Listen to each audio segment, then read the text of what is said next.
suis Nawala Madoubania, je suis togolaise de nationalité. J'ai 25 ans et j'ai une licence en transport logistique. Actuellement, je suis assistante logistique dans une entreprise de BTP. Mais mis à part ça, j'évolue également dans le secteur de l'événementiel, la décoration, tout ce qui est placement d'hôtesses d'accueil lors des événements et tout ce qui va avec. Mon projet vient d'un constat que j'ai eu à faire. Je suis dans des associations, je suis bénévole, je suis volontaire à mi-temps et j'ai travaillé avec quelques associations qui s'occupent des personnes qui vivent avec un handicap. Et ces personnes-là, ils ont un fort potentiel, ils font des choses extraordinaires. Vous vous demandez, mais ce sont ces gens-là qui ont pu réaliser ces choses, mais à cause des regards que les gens ont sur eux dans la société, ils se cachent au fait. Ils n'arrivent pas à mettre en avant ce qu'ils arrivent à faire comme œuvre. Alors pour moi, l'idée c'est de créer un centre de travail collaboratif que nous appelons souvent incubation, pour qu'ils puissent venir travailler avec nous. L'idée c'est de les mettre en avant, faire ressortir ce qu'ils font comme travail, leur donner une visibilité. Ils viennent avec une idée, un projet, mais ils sortent avec une entreprise. Je rêve d'une Afrique en 3D, comme j'arrive souvent à le dire. Je veux que l'Afrique, qu'on dise que nous sommes des États-Unis d'Afrique. Pas les États-Unis d'Amérique, mais les États-Unis d'Afrique.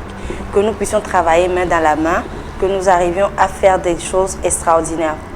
Pour qu'en termes de référence, on ne parle plus de la Chine, on ne parle plus du Japon, mais qu'on parle de l'Afrique en général. Dans 10 ans, je vois ce projet-là un peu implanté dans la sous-région, un peu partout. Il ne faut pas que ça soit seulement au Togo.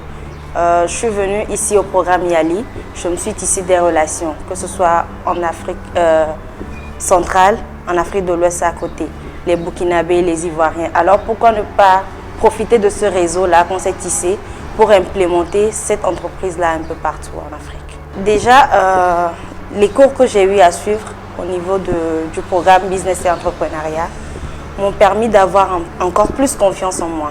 Parce qu'avant, je me disais, mais écoute, ce projet que tu as, c'est une ambition démesurée. Mais avec ça, je me suis dit, il suffit d'y croire en toi, d'avoir confiance en toi et de savoir où tu veux aller. Tant que tu ne te fixes pas une vision, un objectif à atteindre, tu seras dispersé.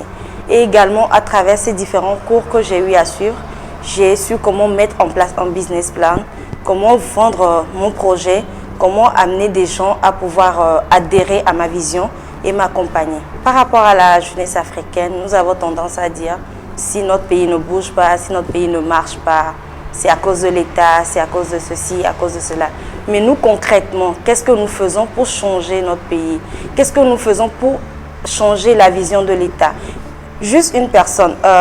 Souvent, je prends des exemples terre à terre. Supposons que nous allons quelque part à la plage. Une personne lambda vient et puis il prend du jus, il dépose le sachet à terre. Une seconde personne vient, elle dépose à terre. Donc là, au fur et à mesure que ces personnes sont en train de faire ces choses-là, ils vont se dire, mais si celui-là l'a fait, pourquoi pas moi? Donc lui aussi dépose par terre là-bas et ça devient un dépotoir. Mais si quelqu'un arrive à appeler cette personne et lui dit, non mon frère, ce que tu as fait, ce n'est pas bien, dépose ceci dans cette poubelle, vous allez voir que cette personne qui va vouloir jeter le sachet là-bas va se poser des questions. Donc nous, en tant que jeunes, nous devons travailler dans la main, nous devons commencer par poser la pierre d'abord avant que les autres ne nous suivent.